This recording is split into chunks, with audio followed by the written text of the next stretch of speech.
Hello my dear students, നമ്മൾ discuss ചെയ്തുകൊണ്ടിരിക്കുന്നത് 5th ചാപ്റ്ററായ soldiers of defence ആണ്. നമ്മളുടെ കഴിഞ്ഞ ക്ലാസ്സിൽ നമ്മൾ ഡിഫൻസ് എന്താണെന്ന് നോക്കി, defence mechanisms in our body discuss ചെയ്തു. അത് പറയുന്ന സമയത്ത് നമ്മൾ പറഞ്ഞു 2 തരം ഡിഫൻസ് മെക്കാനിസംസ് ഉണ്ട്. First one body coverings and secretions and the second one is body fluids. Body coverings and secretions പറഞ്ഞ സമയത്ത് നമ്മൾ പറഞ്ഞു skin, mucous membrane, mucus, saliva ഇവയെല്ലാം ഒരു ഡിഫൻസ് മെക്കാനിസമായിട്ട് നമ്മുടെ ബോഡിയിൽ ആക്ട് ചെയ്യുന്നു. ദെൻ നമ്മൾ എന്താ ഡിസ്കസ് ചെയ്തത്? Body fluids. ബോഡി ഫ്ലൂയിഡ്സിൽ 2 തരം ഉണ്ട്, ബ്ലഡും ലിംഫും. നമ്മൾ കുറച്ചും കൂടി ഡീറ്റെയിൽഡ് ആയിട്ട് ബ്ലഡാണ് നോക്കിക്കൊണ്ടിരുന്നത്. അപ്പോൾ നമുക്ക് എന്താ മനസ്സിലായത്? ബ്ലഡിലൊരു കമ്പോണൻ്റ് ഉണ്ട്, that is WBC. This WBC act as a component of defense mechanism. അതായത് ബ്ലഡ് ഡിഫൻസ് മെക്കാനിസം ആയിട്ട് ആക്ട് ചെയ്യുന്നതിൻ്റെ മേജർ കമ്പോണൻ്റ് എന്ന് പറയുന്നത് WBC, അതായത് വൈറ്റ് ബ്ലഡ് സെൽസ് ആണ്. വൈറ്റ് ബ്ലഡ് സെൽസിന് 5 കമ്പോണൻസ് ഉണ്ട്: neutrophil, basophil, eosinophil, monocyte and lymphocyte. ഇനി നമ്മൾ ഡിസ്കസ് ചെയ്യാൻ പോണത് ഈ WBCയുടെ ഹെൽപ്പോട് കൂടി നടക്കുന്ന കുറച്ച് നോൺ സ്പെസിഫിക് ആയിട്ടുള്ള കുറച്ച് റിയാക്ഷൻസ് ഉണ്ട്, കുറച്ച് ഡിഫൻസ് മെക്കാനിസംസ് ഉണ്ട്. അതായത് പൊതുവായിട്ട് എല്ലാത്തിനോടും ഒരേ തരത്തിൽ റിയാക്ട് ചെയ്യുന്ന ഡിഫൻസ് മെക്കാനിസമാണ് ഇനി നമ്മൾ നോക്കാൻ പോകുന്നത്. അതിൽ ഫസ്റ്റ് വണ്ണാണ് ഇൻഫ്ലമേറ്ററി റെസ്പോൺസസ്. കഴിഞ്ഞ ക്ലാസ്സിൽ തന്നെ നമ്മൾ പറഞ്ഞു it is very very important for your examination. So let's move on to inflammatory response. നമ്മുടെ ശരീരത്തിൽ ചെറിയ കട്ട്സോ വൂണ്ടോ എന്തെങ്കിലും ഉണ്ടാവുന്ന സമയത്ത് അവിടെ ഒരു ചെറിയൊരു വീക്കം കാണാൻ പറ്റും അല്ലേ? ബ്ലഡൊക്കെ നിന്ന് നമ്മൾ മുറിവിലോട്ട് നോക്കിക്കഴിഞ്ഞാൽ ഒരു ചെറിയൊരു പൊങ്ങി നിൽക്കുന്നത് കാണാം. മാത്രമല്ല നമ്മുടെ കൈ എവിടെയെങ്കിലും തട്ടേ ഇടിക്കേ എന്തെങ്കിലും ചെയ്ത് കഴിഞ്ഞാൽ അവിടെയും ഒരു വീക്കം വരുന്ന കാണാം. ഇതെല്ലാം ഇൻഫ്ലമേറ്ററി റെസ്പോൺസ് ഉള്ള പാർട്ടാണ്. ദാറ്റ് ഈസ് നമ്മളുടെ ബോഡിയിൽ വല്ല കട്ട്സ് ഓർ വൂണ്ട് എങ്ങനെ എന്തെങ്കിലും ഉണ്ടായി കഴിയുമ്പോഴോ, അതുപോലെ നമ്മുടെ സ്കിന്നിന് ഇറിറ്റേഷനുള്ള എന്തെങ്കിലും ഒരു വസ്തു, ചില ഇലകളൊക്കെ തട്ടിക്കഴിഞ്ഞാൽ നമ്മുടെ സ്കിന്നൊന്ന് ചൊറിഞ്ഞ് പൊങ്ങാറുണ്ടല്ലേ, അങ്ങനത്തെ വല്ല ഇലകളോ എല്ലാം തട്ടിക്കഴിഞ്ഞ് കഴിഞ്ഞാൽ നമ്മുടെ ബോഡി റെസ്പോണ്ട് ചെയ്യുന്നത് ഈ ഒരു ഇൻഫ്ലമേഷനായിട്ടാണ്. ഒരു വീക്കം, ഒരു പൊങ്ങൽ പോലെയൊക്കെ ആയിട്ടാണ് നമ്മളുടെ ബോഡി റെസ്പോണ്ട് ചെയ്യുന്നത്. അതിന് ആവശ്യമായ സർട്ടൻ കെമിക്കൽസ്, റെസ്പോണ്ട് ചെയ്യാൻ ആവശ്യമായ സർട്ടൻ കെമിക്കൽസ് പ്രൊഡ്യൂസ് ചെയ്യുന്നത് നമ്മുടെ WBCയുടെ ഹെൽപ്പോട് കൂടിയാണ്. WBCയുടെ ഫങ്ഷൻസ് എല്ലാം നമ്മൾ കഴിഞ്ഞ ക്ലാസ്സിൽ ഡിസ്കസ് ചെയ്താണ്. അതിൽ ഏത് വൈറ്റ് ബ്ലഡ് സെല്ലായിരിക്കും ഈ ഒരു സിഗ്നൽ പ്രൊഡ്യൂസ് ചെയ്യുന്നത്? അതായത് ഇങ്ങനൊരു സാധനം വന്ന് തട്ടിയിട്ടുണ്ട്, ഇതൊന്ന് ശ്രദ്ധിച്ചോളൂ കേട്ടോ, ഈ ഒരു കെമിക്കൽ പ്രൊഡ്യൂസ് ചെയ്തോളൂ കേട്ടോ എന്നുള്ള സിഗ്നൽ കൊടുക്കുന്നത് ഏത് വൈറ്റ് ബ്ലഡ് സെൽസ് ആയിരിക്കും? It is basophil. ബേസോഫിലാണ് ഈ ഒരു സിഗ്നൽ കൊടുക്കുന്നത്, സർട്ടൻ കെമിക്കൽസ് പ്രൊഡ്യൂസ് ചെയ്യാനുള്ളൊരു സിഗ്നൽ കൊടുക്കുന്നത് ബേസോഫിലാണ്. സോ മറ്റുള്ള WBCനെ സ്റ്റിമുലേറ്റ് ചെയ്യിക്കാനായിട്ട് ഒരു ചൊറിച്ചിലൊക്കെ കൊടുത്തുകൊണ്ട് നമ്മുടെ ബേസോഫിൽ ഒരു സിഗ്നൽ പ്രൊഡ്യൂസ് ചെയ്യുമ്പോൾ അവിടെ കൂടുതൽ ലിംഫൊക്കെ പ്രൊഡ്യൂസ് ചെയ്ത് അവിടെ ഒരു സ്വെല്ലിങ് ഉണ്ടാവുകയാണ് ചെയ്യുന്നത്. അപ്പോൾ നമ്മുടെ കയ്യിൽ ഒരു വൂണ്ട് ഉണ്ടാകുന്ന സമയത്ത് ആ പാർട്ട് സ്വെല്ല് ചെയ്യുന്നു. ആ സ്വെല്ലിങ്ങിനെയാണ് ഇൻഫ്ലമേറ്ററി റെസ്പോൺസ് എന്ന് പറയുക. That is when a wound occurs, that part swells and this is called inflammatory response. ഇനി നമ്മൾ ടെക്സ്റ്റ് ബുക്കിൽ ഒരു ഇലുസ്ട്രേഷൻ തന്നിട്ടുണ്ട്. ആ ഇലുസ്ട്രേഷൻ എന്ന് പറയുന്നത് വളരെ വളരെ ഇമ്പോർട്ടൻ്റ് ആണ്. അവിടെ തന്നിരിക്കുന്ന സ്റ്റെപ്സ് അതേ ഓർഡറിൽ പഠിച്ച് വെക്കുക. ബിക്കോസ് നിങ്ങളുടെ എക്സാമിന് അതൊരു ഫ്ലോ ചാർട്ടായിട്ട് ചോദിക്കും. Or write a short note on inflammatory response എന്നൊക്കെ ചോദിക്കും. സോ നമുക്കിത് ഇൻക്ലൂഡ് ചെയ്തേ എഴുതാൻ പറ്റുള്ളൂ. അതിൽ നമ്മുടെ കയ്യിൽ നോർമലി കറക്റ്റായിട്ടുള്ള ടിഷ്യൂവിൽ ഒരു വൂണ്ടോ ഒരു കട്ടോ ഉണ്ടായി ആ ടിഷ്യൂ അങ്ങോട്ട് കൊളാപ്സ് ആവുന്നു, അല്ലെങ്കിൽ അത് ബ്രേക്ക് ആവുന്നു, ടിഷ്യൂസിലൊരു ഡാമേജ് ഉണ്ടാവുന്നു. ഈ സമയത്ത് നമ്മുടെ ബ്ലഡ് ഫ്ലോ ചെയ്തുകൊണ്ടിരിക്കുകയാണല്ലോ. ആ ബ്ലഡിലുള്ള വൈറ്റ് ബ്ലഡ് സെല്ലായ ബേസോഫിലിന് ഇത് പെട്ടെന്ന് ഡിറ്റക്റ്റ് ചെയ്യാൻ പറ്റും. അതായത് പുറത്തുനിന്നുള്ളൊരു ജേമിൻ്റെ എൻട്രി, ഇല്ലെങ്കിൽ അവിടെ ഒരു കൊളാപ്സ് ഉണ്ടായിട്ടുണ്ട്, ടിഷ്യൂ കൊളാപ്സ് ഉണ്ടായിട്ടുണ്ട് എന്നുള്ളത് ആ ഒരു ബേസോഫിലിന് പെട്ടെന്ന് ഡിറ്റക്റ്റ് ചെയ്യാൻ പറ്റുകയും ബേസോഫിൽ ബ്ലഡ് വെസൽസിനെ ഡൈലേറ്റ് ചെയ്യുകയും ചെയ്യും. അങ്ങനെ ബ്ലഡ് വെസൽസിനെ ഡയലേറ്റ് ചെയ്യുമ്പോൾ കൂടുതൽ ബ്ലഡ് ഫ്ലോ ഈ ഒരു വൂണ്ട് സൈറ്റിലോട്ട് എത്തും. അതായത് ബ്ലഡ് കാപ്പിലറീസിൻ്റെ സ്പെഷ്യാലിറ്റി എന്താണ്? അവയുടെ ലെയർ സിംഗിൾ ലെയറാണ്. സെൽ ലെയർ, കാപ്പിലറിയുടെ സെൽ ലെയർ സിംഗിൾ ലെയറാണ്. അപ്പോൾ ഇതിങ്ങനെ ഡയലേറ്റ് ചെയ്യുന്ന സമയത്ത് ആ ലെയറിനകത്ത് ചെറിയ ചെറിയ പോർസ് ഒക്കെ ഉണ്ടാവും. ആ പോർസ് വികസിക്കും. സോ ഈ ബ്ലഡ് ഫ്ലോയും കൂടുന്ന സമയത്ത് ബ്ലഡിലുള്ള WBCs ഒക്കെ ഈ പോർസിൽ കൂടെ പുറത്തേക്ക് ആ ഒരു വൂണ്ട് സൈറ്റിലേക്ക് എത്തും. ഈ പുറത്തേക്ക് വരുന്ന WBCs ആ ഒരു വൂണ്ട് സൈറ്റിലോട്ട് എത്തും. ഇനി ആ WBCയിൽ പ്രത്യേകിച്ച് ന്യൂട്രോഫിൽസും മോണോസൈറ്റ്സും ഈ ഒരു വൂണ്ടിലൂടെ എൻ്റർ ചെയ്യുന്ന ജേംസിനെയൊക്കെ എൻഗൾഫ് ചെയ്യും, അതായത് വിഴുങ്ങിക്കളയും. ന്യൂട്രോഫിലിൻ്റെയും മോണോസൈറ്റിൻ്റെയും ഫങ്ഷൻ തന്നെ എന്താണ്? Engulf bacteria and synthesise chemicals that destroy bacteria. നമ്മൾ കഴിഞ്ഞ ക്ലാസ്സിൽ പറഞ്ഞതാണ്. സോ ഈ വൂണ്ട് സൈറ്റിലോട്ട് എത്തുന്ന ജേംസിനെയും ബാക്ടീരിയാസിനെയും എല്ലാം തന്നെ ഈ പോർസിലൂടെ ഡയലേറ്റ് ചെയ്ത ബ്ലഡ് വെസൽസിലുള്ള പോർസിലൂടെ എത്തിയ WBC ആ ഒരു ജേംസിനെല്ലാം എൻഗൾഫ് ചെയ്ത് കളയും. ഇത്രയേ ഉള്ളൂ നമ്മുടെ ഇൻഫ്ലമേറ്ററി റെസ്പോൺസ്. അതായത് നമ്മുടെ കയ്യിലൊരു കട്ടോ വൂണ്ടോ എന്തെങ്കിലുമൊക്കെ ഉണ്ടാവാമെന്ന് കരുതുക. ആ ഒരു വൂണ്ടിൽ കൂടെ ജേംസൊക്കെ എൻ്റർ ചെയ്യാനുള്ള ഒരു ചാൻസ് ഉണ്ട്. അത് അതായത് വൂണ്ട് ഉണ്ടാവുന്ന സമയത്ത് നമ്മുടെ ബ്ലഡ് വെസൽസിൽ സർട്ടൻ കെമിക്കൽസ് പ്രൊഡ്യൂസ് ചെയ്യും. ആ കെമിക്കൽസ് എന്താണെന്നൊന്നും നിങ്ങളുടെ ടെക്സ്റ്റിൽ കൊടുത്തിട്ടില്ല, വേണമെങ്കിൽ നോട്ട് ചെയ്തോളൂ. They are prostaglandin, histamine, bradykinin. ഇങ്ങനെ 3 തരം കെമിക്കൽസ് പ്രൊഡ്യൂസ് ചെയ്യും. ഈ പ്രൊഡ്യൂസ് ചെയ്യുന്ന കെമിക്കൽസ് എന്തിന് റീസൺ ആവും? ബ്ലഡ് കാപ്പിലറീസിൻ്റെ ഡയലേഷന് കാരണമാവും. ഈ ഡയലേറ്റ് ചെയ്യുന്ന ബ്ലഡ് കാപ്പിലറീസിൻ്റെ വാൾ എന്ന് പറയുന്നത് സിംഗിൾ ലെയർഡ് വാൾ. അപ്പോൾ പിന്നെ ആ ഒരു ഡയലേഷൻ്റെ ടൈമിൽ കുഞ്ഞു കുഞ്ഞു പോഴ്സ് ഒക്കെ ഉണ്ടാവാനുള്ള ചാൻസ് ഉണ്ട്. അപ്പോൾ ബ്ലഡ് ഫ്ലോയും കൂടുന്ന സമയത്ത് ആ പോഴ്സിലൂടെ WBCs എല്ലാം സൈറ്റ് ഓഫ് അറ്റാക്കിലോട്ട് എത്തും. ആ WBCയിൽ സ്പെഷ്യലൈസ് ചെയ്ത് പറയേണ്ട ന്യൂട്രോഫിൽസും മോണോസൈറ്റ്സും എല്ലാം ആ എത്തിയ ഒരു ജേംസിനെയും എല്ലാം ഡെസ്ട്രോയ് ചെയ്ത് എൻഗൾഫ് ചെയ്ത് കളയും. അങ്ങനെ ഒരു എൻഗൾഫിങ് നടക്കുന്ന ആ ഒരു ടൈമിലുണ്ടാവുന്നതാണ് ഈ ഒരു സ്വെല്ലിങ്.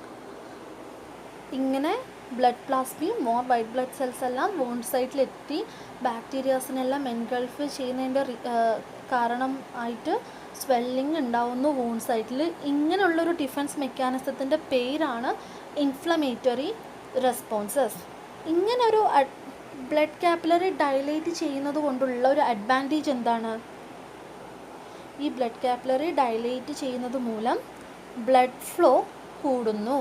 ബ്ലഡ് ഫ്ലോ കൂടുന്നത് കൊണ്ടാണ് കൂടുതൽ WBC വൂണ്ട് സൈറ്റിലോട്ട് എത്തുന്നതും നമ്മുടെ ബാക്ടീരിയസ് ബോഡിയിലോട്ട് എൻ്റർ ചെയ്യുന്ന ബാക്ടീരിയസിനെയും ജേംസിനെല്ലാം ഡെസ്ട്രോയ് ചെയ്ത് കളയുന്നതും. സോ നിങ്ങളോട് ചോദിക്കുകയാണ്, what is the role of white blood cells in inflammatory response എന്ന് ചോദിച്ചാൽ നിങ്ങൾ എന്താ പറയുക? ഫസ്റ്റ് ഓഫ് ഓൾ ബേസോഫിൽ അല്ലേ? ബേസോഫിലാണ് ഈ ഒരു സ്റ്റിമുലേഷൻ നടത്തുന്നത്. എന്തിന്? കെമിക്കൽസ് പ്രൊഡ്യൂസ് ചെയ്യണം. ഇവിടെ ഒരു വൂണ്ട് ഉണ്ടായിട്ടുണ്ട്, ഇവിടെ ഒരു ടിയറിങ് ഉണ്ടായിട്ടുണ്ട്. സോ അതിനാവശ്യമായ റിപ്പയർ നമ്മുടെ ബോഡി ചെയ്യണമെന്ന് പറഞ്ഞിട്ട് ഒരു ബ്ലഡ് കാപ്പിലറീസിനെല്ലാം ഡയലേറ്റ് ചെയ്യാനുള്ള സിഗ്നൽ കൊടുക്കുന്നത് ബേസോഫിലാണ്. ഇനി വേറെ WBCs ഏതൊക്കെയാണ്? Neutrophil and monocyte.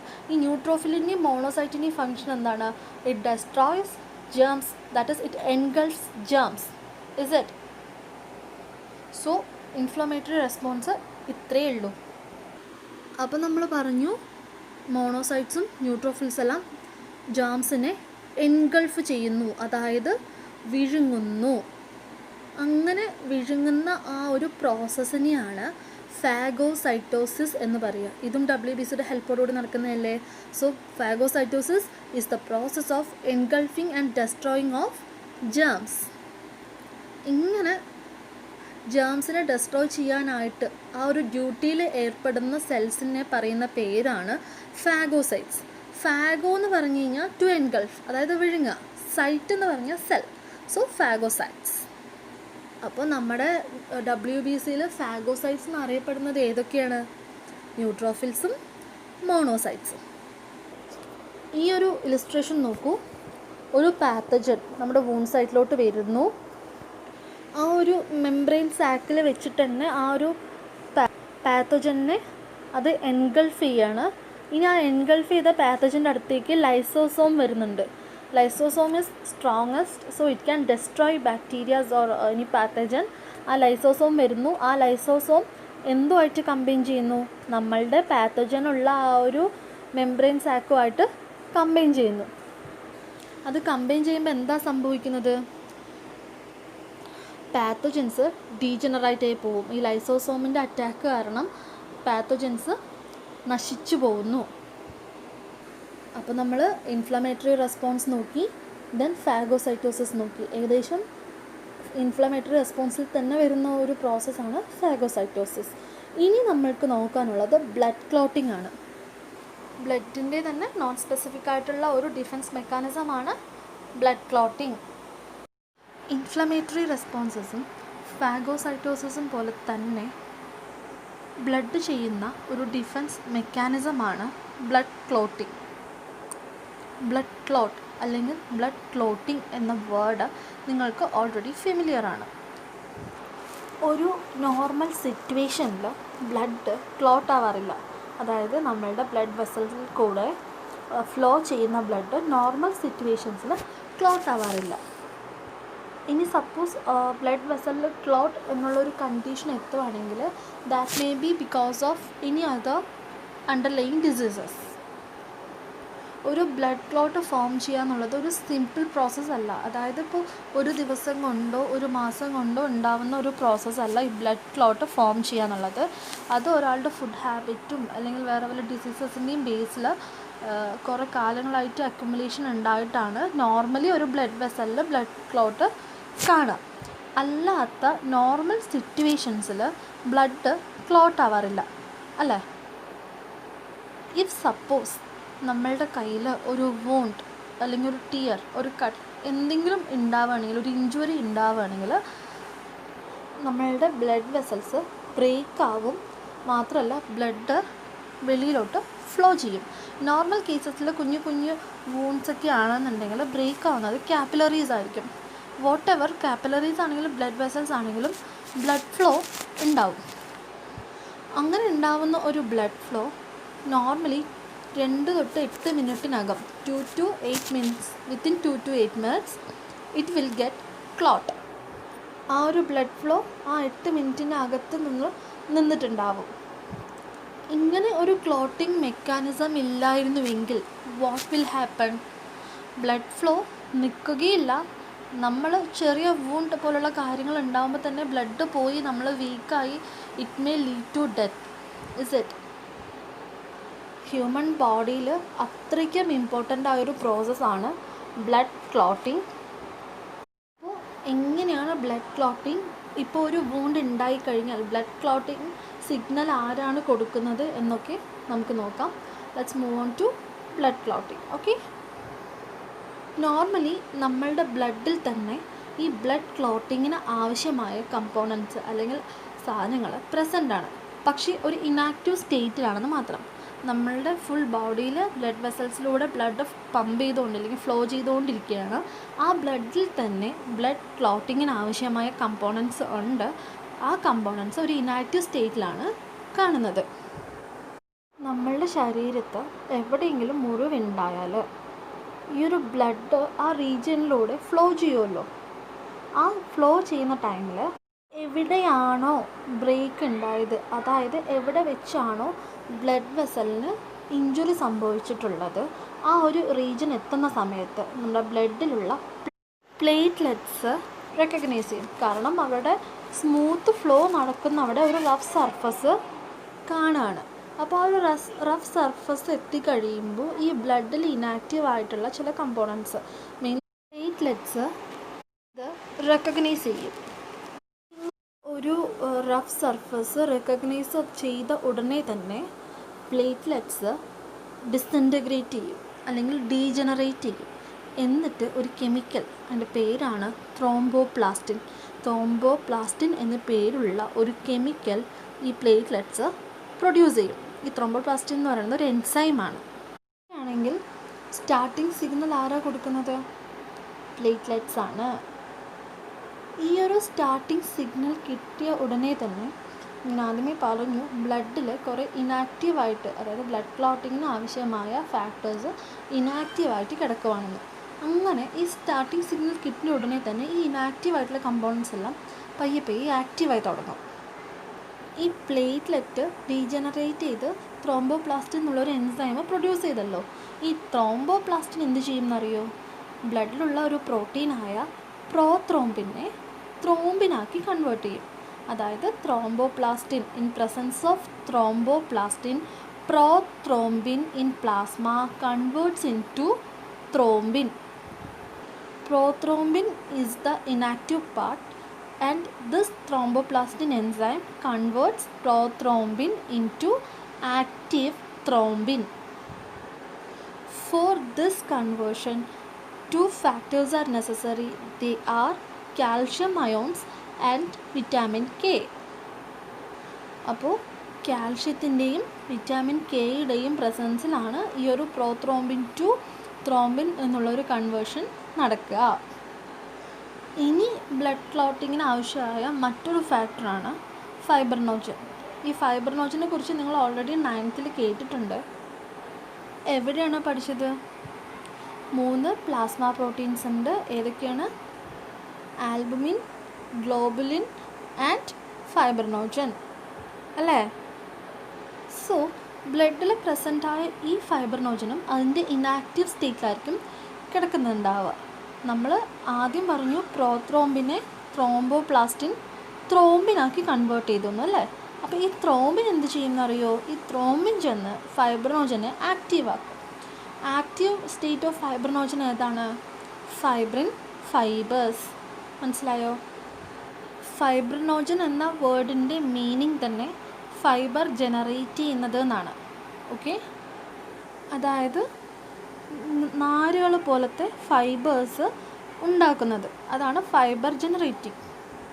ഫൈബ്രിനോജൻ ഒരു റൗണ്ടഡ് സ്റ്റേറ്റിലാണ് കാണുന്നതെങ്കിൽ ഈ ഫൈബ്രിനോജൻ നീണ്ട നാരുകൾ പോലത്തെ ഫൈബേഴ്സിന് ജനറേറ്റ് ചെയ്യിപ്പിക്കുന്നു. അപ്പോൾ ത്രോംബിൻ്റെ പ്രസൻസിൽ ഫൈബ്രിനോജൻ ഫൈബ്രിൻ ഫൈബേഴ്സായി മാറി. റൗണ്ടഡ് മോളിക്യൂൾസ് നീളമുള്ള നെറ്റ് ഇതുപോലത്തെ നൂല് പോലത്തെ ഇതായിട്ട് മാറി, ഫൈബറായിട്ട് മാറി. So it forms A net. ഈ നീളത്തിലുള്ള നൂല് കണക്കെയുള്ള സ്ട്രക്ചേഴ്സ് ഒരു നെറ്റായി മാറി ഈ വൂണ്ടിനെ ചെന്ന് അങ്ങോട്ട് കവർ ചെയ്യും. നെറ്റ് എന്നൊക്കെ പറയുമ്പോൾ വലിയ നെറ്റ് എന്നല്ല, കുഞ്ഞ് മൈക്രോ നെറ്റ്. അതായത് നമ്മുടെ വൂണ്ട് എത്ര സെൻസിറ്റീവ് ആൻഡ് സെൻസിബിൾ ആയിട്ടുള്ള ഏരിയ ആണ്, അവിടെയുള്ള ആ ഒരു വൂണ്ടിനെ കവർ ചെയ്യാനുള്ള മൈക്രോ നെറ്റായിട്ട് അത് ഫോം ചെയ്യും. അങ്ങനെ ഒരു മൈക്രോ നെറ്റ് നമ്മുടെ വൂണ്ടിനെ കവർ ചെയ്യുന്ന സമയത്ത് ഈ റെഡ് ബ്ലഡ് സെൽസും പ്ലേറ്റ്ലെറ്റ്സ് എല്ലാം അതിൽ പോയിട്ട് ട്രാപ്ഡ് ആവും, അങ്ങനെ പോയി അടഞ്ഞു നിൽക്കും. അങ്ങനെയാണ് ഈ ഒരു വൂണ്ട് കവേർഡ് ആവുന്നത്. അപ്പോൾ നമ്മളുടെ മൈക്രോ നെറ്റിലോട്ട് ഈ റെഡ് ബ്ലഡ് സെൽസും പ്ലേറ്റ്ലെറ്റ്സും ചെന്ന് അടിഞ്ഞു കഴിയുന്ന സമയത്ത് എന്താവും? ഈ ബ്ലഡിന് പുറത്തേക്കൊന്നും ഫ്ലോ ഉണ്ടാവാനുള്ള ഒരു ഹോളോ ചാൻസ് ഒന്നും ഇല്ല. സോ ആ ഒരു ബ്ലഡ് ഫ്ലോ അവിടെ സ്റ്റോപ്പ്ഡ് ആവും. And it results in the formation of blood clot. പിന്നെ നമ്മൾ ശ്രദ്ധിച്ചാൽ മനസ്സിലാവും, ഒരു വൂണ്ടൊക്കെ ഉണ്ടായിക്കഴിഞ്ഞിട്ട് നമ്മൾ ശ്രദ്ധിച്ച് നോക്കിക്കഴിഞ്ഞാൽ പിന്നെ ബ്ലഡ് ആയിരിക്കില്ല, ചെറിയൊരു ലിക്വിഡ് ഫോം ആയിരിക്കും ഇങ്ങനെ പുറത്ത് കാണുക. ആ ലിക്വിഡ് ഫോമിൽ ബ്ലഡിൻ്റെ കമ്പോണൻസ് ഒന്നും ഉണ്ടാവില്ല, ജസ്റ്റ് ആ ലിക്വിഡ് ഫോം മാത്രം. അങ്ങനെ വൂണ്ട് ക്ലോസ് ആവുന്നത് വഴി ബ്ലഡ് ഫ്ലോ മാത്രമല്ല സ്റ്റോപ്പ്ഡ് ആവുന്ന, ജേംസ്, ഈ വൂണ്ടിലോട്ടുള്ള ജേംസിൻ്റെ എൻട്രിയും സ്റ്റോപ്പ് ആവും. ജേംസ് ഒന്നും ഉള്ളിലോട്ട് കിടക്കില്ല. So blood clotting helps to prevent bleeding, check the entry of pathogens അല്ലെങ്കിൽ germs through wounds. Then here the process of healing of wound also begins. അതായത് മുറിവ് ഉണങ്ങുന്ന ആ ഒരു പ്രോസസ്സ്, ആ ഒരു പ്രക്രിയ ഈ ഒരു ക്ലോട്ട് ഫോർമേഷനിലൂടെ സ്റ്റാർട്ട് ആവുന്നു. നമ്മൾ ക്ലോട്ട് ഉണ്ടായത് മുറിവ് ഉണങ്ങുന്നില്ലല്ലോ, ഈ ക്ലോട്ട് ഉണ്ടായി കഴിഞ്ഞിട്ടാണ് മുറിവ് ഉണങ്ങി തുടങ്ങുന്നത് അല്ലേ? അപ്പോൾ ആ ഒരു മുറിവ് ഉണങ്ങുന്ന ആ ഒരു പ്രോസസ്സും ഇവിടെ സ്റ്റാർട്ടഡ് ആവുന്നു. ഇൻഫ്ലമേറ്ററി റെസ്പോൺസസ് കഴിഞ്ഞാൽ പിന്നീടുള്ള പ്രോസസ്സാണ് ഹീലിംഗ് ഓഫ് വൂണ്ട്, അതായത് മുറിവുണങ്ങൽ പ്രക്രിയ. ഒരു മുറിവ് ഉണ്ടാവുന്ന സമയത്ത് ഡെഫിനറ്റ്ലി നമ്മുടെ കയ്യിലുള്ള ടിഷ്യൂസ് ഡാമേജ്ഡ് ആകും. സോ നമ്മളുടെ ബോഡി എന്താ ചെയ്യുക, ഈ ഒരു ടിഷ്യൂസിനെ റീഫോം ചെയ്യാൻ ട്രൈ ചെയ്തുകൊണ്ടിരിക്കും. അങ്ങനെ ഒരു വൂണ്ട് ഉണ്ടായി അവിടെ ലോസ്റ്റ് അല്ലെങ്കിൽ ഡാമേജ്ഡ് ആയ ടിഷ്യൂസിനെ റീപ്ലേസ് ചെയ്തുകൊണ്ട് വേറെ ഒരു സിമിലർ ടിഷ്യൂ ഉണ്ടാകുന്ന സമയത്ത് അവിടെ വൂണ്ട് സ്കാർ, അതായത് ഒരു അടയാളം നിലനിൽക്കുന്നില്ല. കാരണം ലോസ്റ്റ് ആയിട്ടുള്ള ടിഷ്യൂവിന് പകരം വേറെ ടിഷ്യൂ വന്നു, ആ ഒരു ഏരിയ ഫില്ലായി. സോ അവിടെ ഒരു സ്കാർ, ഒരു അടയാളം നിലനിൽക്കുന്നില്ല. പക്ഷേ ചില സിറ്റുവേഷൻസിൽ ഇങ്ങനെ ന്യൂ ടിഷ്യൂസ് റീപ്ലേസ്ഡ് ആവുന്നില്ല. ഇത്തരം സന്ദർഭങ്ങളിൽ കണക്റ്റീവ് ടിഷ്യൂസാണ് മുറിവ് ഹീൽ ചെയ്യുന്നത്, അതായത് മുറിവുണങ്ങാൻ ഹെൽപ്പ് ചെയ്യുന്നത്. അത്തരം സിറ്റുവേഷൻസിൽ, അതായത് കണക്റ്റീവ് ടിഷ്യൂസ് വൂണ്ട് ഹീലിംഗ് എന്ന പ്രോസസ്സിൽ ഏർപ്പെടുന്ന സമയത്താണ് വൂണ്ട് സ്കാർ നിലനിൽക്കുന്നത്. ആ ഒരു മുറിവിൻ്റെ അടയാളം എന്നും നിലനിൽക്കും. ഇനി ഈ ഒരു മുറിവിലൂടെ വല്ല ഇൻഫെക്ഷൻസോ വല്ലതും ഉണ്ടാവുകയാണെങ്കിൽ ഹീലിംഗ് എന്ന പ്രോസസ്സ്, അതായത് മുറിവുണങ്ങൽ പ്രക്രിയ നല്ലോണം സ്ലോ ഡൗൺ ആവും. പെട്ടെന്ന് മുറിവ് ഉണങ്ങില്ല. സോ നമുക്കുള്ള ഒരു സ്ട്രോങ് ഡിഫെൻസ് സിസ്റ്റം, നമ്മുടെ ശരീരത്തിലുള്ള ഒരു ഡിഫെൻസ് മെക്കാനിസം സ്ട്രോങ് ആണെന്നുണ്ടെങ്കിൽ വൂണ്ട് പെട്ടെന്ന് ഹീലാവുകയും ചെയ്യും. ഇൻഫെക്ഷൻ്റെ ചാൻസ് വളരെയധികം കുറവുമായിരിക്കും. ഇൻ ഷോർട്ട്, വൂണ്ട് ഹീലിംഗ് എന്ന് പറയുന്നത് ഇൻഫ്ലമേറ്ററി റെസ്പോൺസിൽ നിന്നും കണ്ടിന്യൂസ് ആയിട്ട് നടക്കുന്ന ഒരു പ്രോസസ്സാണ്. നോർമലി നമ്മുടെ കയ്യിൽ ഒരു വൂണ്ട് എന്തെങ്കിലും ഉണ്ടായി കഴിഞ്ഞ് കഴിഞ്ഞാൽ നമ്മളുടെ ടിഷ്യൂസിന് ആ ഡാമേജ്ഡ് ആയിട്ടുള്ള ടിഷ്യൂസ് അല്ലെങ്കിൽ ലോസ്റ്റ് ടിഷ്യൂസിനെ റീപ്ലേസ് ചെയ്തുകൊണ്ട് അവിടെ വൂണ്ട് ഹീലിംഗ് നടത്തുന്നു. അത്തരം സിറ്റുവേഷൻസിൽ അവിടെ ഒരു സ്കാർ, അതായത് അടയാളം നിലനിൽക്കുന്നില്ല. ബട്ട് ഇൻ സം കേസസ് ഈ ഒരു വൂണ്ട് ഹീലിംഗ് എന്ന പ്രോസസ്സ് ടിഷ്യൂസിന് പെർഫോം ചെയ്യാതെ വരുന്ന സമയത്ത് കണക്റ്റീവ് ടിഷ്യൂസാണ് ആ ഒരു ഫങ്ഷൻ ചെയ്യുന്നത്. അങ്ങനെ കണക്റ്റീവ് ടിഷ്യൂസ് വൂണ്ട് ഹീലിംഗ് പ്രോസസ്സിൽ ഏർപ്പെടുന്ന സമയത്താണ് ചില അടയാളങ്ങൾ എന്നും നിലനിൽക്കുന്നത്, അതായത് വൂണ്ട് സ്കാർ, ആ ഒരു സ്കാറ് നിലനിൽക്കുന്നത്. സോ ഒരു വൂണ്ട് ഉണ്ടായി അതിൽ എങ്ങനെ ഇൻഫ്ലമേഷൻ ഒരു റെസ്പോൺസായിട്ട് മാറുന്നു എന്നും ഒരു ഇൻഫെക്ഷൻ എങ്ങനെ ഫാഗോസൈറ്റോസിസ് പ്രിവെൻറ്റ് ചെയ്യുന്നു എന്നും ബ്ലഡ് ക്ലോട്ടിങ് എന്താണെന്നൊക്കെ നമ്മൾ നോക്കി, എങ്ങനെ ഒരു മുറിവ് ഉണങ്ങുന്നു നോക്കി. ഇനി നോർമലി നമ്മളുടെ ബോഡിയിൽ നമുക്ക് എല്ലാവർക്കും അറിയാവുന്ന ഒരു കോമൺ ഡിഫെൻസ് മെക്കാനിസമാണ് ഫീവർ. എന്തെങ്കിലും ഒരു പാത്തജൻ നമ്മുടെ ശരീരത്തിലോട്ട് കയറി കഴിഞ്ഞാൽ ബോഡി ടെമ്പറേച്ചർ കൂട്ടിക്കൊണ്ട് നമ്മുടെ ബോഡി റിയാക്ട് ചെയ്യുന്നതാണ് ഫീവർ. അത് കുറച്ചും കൂടി ഡീറ്റെയിൽഡായിട്ട് നമുക്ക് നമ്മളുടെ നെക്സ്റ്റ് ക്ലാസ്സിൽ നോക്കാം. Thank you.